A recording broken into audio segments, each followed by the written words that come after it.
DeMar was at morning shoot around this morning. He was asked about OG, and he said that, quote, he's definitely become an elite perimeter defender in this league, and it started with me kicking his ass in practice every day. And then, DeMar was asked by the local reporters about his favorite postseason memory in this building. He talked about Game 6 of the 2016 conference finals and just getting chills walking off the court after the season ended. That was famously when, LeBron complimented the Toronto crowd. I'm sure you remember. I remember that. Yeah. Very clearly. I wouldn't pick that as my favorite postseason memory. Why did he pick Game 4 when he had a really good fourth quarter? No, they lost this game by like 30. So yeah. And then he talked about his connection to Toronto. Said, quote, I was a kid when I came here.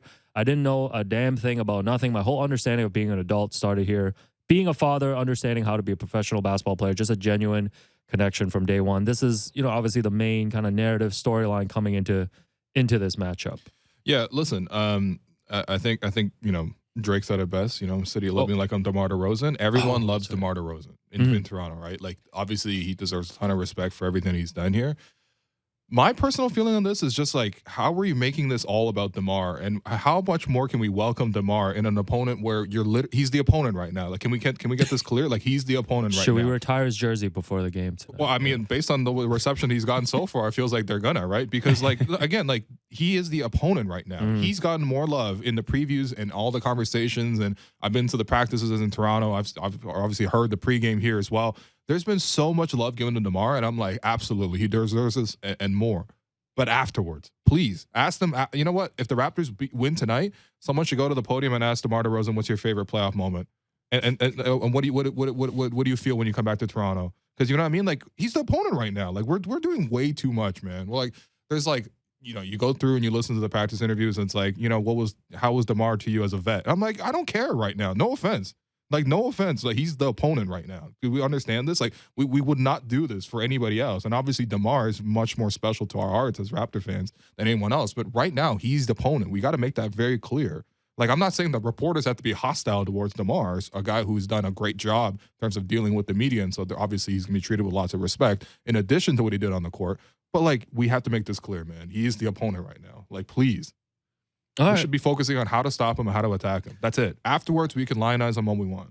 All right. If Nick Nurse has got his mind on Houston, they should use that as a pregame speech. No, this applies to when they play. If they win tomorrow, and the conversation is going to be like, hey, what was Kyle like to you as a vet? Hey, Kyle, remember how much you love driving on the QEW and the DVP and oh my God, the championship and the assist records and all this. No, afterwards, please. They're the opponent right now, and you have to win tonight. I don't want to make him feel any more comfortable than he needs to be. Yeah. What do you think about this hater speech from Will V? I get where Will is coming from. I think it's reasonable to be like, hey, man, he's the opponent. You're just trying to win a game tonight. Yeah. I remember even when DeMar had that first game back, it was a lot of love, right? But when Kawhi and Kyle double-teamed DeMar and got that steal, the Raptors fans were ecstatic. Yeah. It wasn't like anyone was feeling for DeMar in that situation, right? They just wanted to win the game. And so that's the approach tonight. Just win the game. And, maybe there's some Raptors fans who still, feel a little bit of a way about, winning the championship without DeMar. And it's like, oh, okay, let him have this one, Which you shouldn't feel that way. The whole goal is to win the championship. And this can be his championship kind of thing, No, that should not be the thinking at all. But I'm saying, I do think there are some people who feel that way. Sure. Right? I've seen tweets that people are like, I'm ready for DeMar to bury us at the buzzer. Right? What are we doing? What are we doing? No, I think that part is just more. I think a lot of Raptors fans are just frustrated with this season. Yeah, and I think I think that's part of it too. I think some people are just like, hey, this team is not going to accomplish anything in the postseason anyway. So I don't think that's unfair to think. But can we at least play the games first? I mean, I agree with you for sure. That's not how this season has trended. Obviously, if you know what's going on behind the scenes, all this kind of stuff, this is not sort of the way you would predict this to go. But at least play the games first. That's what we're here to do in the first place, right? Now you're in this position here. If you win the play-in here, it'll be pretty lit. If you win on Friday, it'll be really lit. And then you go into Milwaukee, which obviously is gonna be a tough series. But if you take any games out of that, we'll guarantee to be excited, right? The whole point of this is to actually take something out of it. And if there's going to be one damn positive that comes out of the season, it needs to be right now. And so that's why I don't want to hear about this nostalgia about DeMar DeRozan. Enough. Like, really, it's enough. I get it. Like, the times with DeMar are a lot better than the times we're having right now. But we're in right now. You can't live in the past. So, like, when DeMar checks in the game. Why'd you look at me so closely when you said you can't live in the past? No, Man? when DeMar checks in the game tonight, is it going to be a loud bro. standing ovation? Are people going to be wearing DeMar DeRozan jerseys to this thing? Like, what are we doing here, man? Would you wear a LeBron James jersey to when the Raptors play the Cavs? No. I mean, if I paid $700 for a ticket, can't afford another jersey, maybe. No, So- man, just wear the free t-shirt. Put it on, Oh, yeah, man. we didn't even speculate about the Oh tee. yeah, the play-in tees. A play-in tee? Okay. I'm finally excited for this game. No, I'm with you. I think everything that you said. Plus, like, I don't know about you guys, but I know the whole narrative is like, oh, they could have to go through DeMar and Kyle to like get to the. I don't care. No, to like.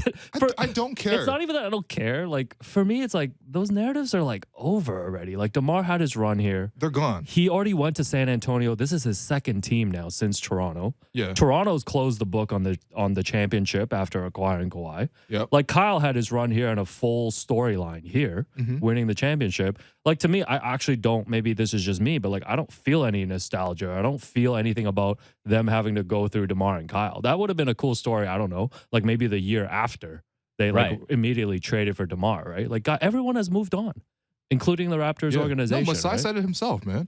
He said it himself. Like, no one's thinking about the championship anymore. Like, 2019 is over. And he said this like a year ago. Yeah, for me, Right? it's about ending Patrick Beverley's play-in streak and ending Okay, all right. You cannot have that man celebrating and at ending Scotiabank Udonis Arena at the end of Haslam's this night. career. Like that. Right. That to me is the push for this week.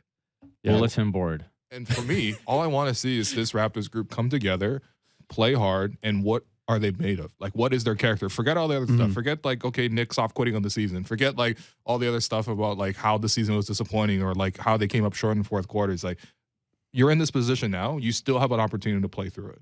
So, like, I actually want to see the Raptors play through it. And that's a sign of their character, right? That's one of the things I do admire for a guy like Kyle or a guy like DeMar is that, like, they had adversity in Toronto and then they overcame it to certain degrees, right? Eventually they ran into problems, but, like, for a long time they couldn't win after a first round, right? But, of course, that's what the playoff experience did for them, right? And they were able to get tougher and tougher as sort of those heartbreaks happened. So I'm hoping for that to, you know, for this to be a very important lesson for the Raptors no matter what. Because, again, like, you can only make the best of the situation we're in right now. Look, for the players, like the best way in sports to show respect is to compete. And so for all the love that you have for DeMar, all the love that you might have for Kyle, the best way to show that love and that respect is to go at him as hard as you can. Agreed.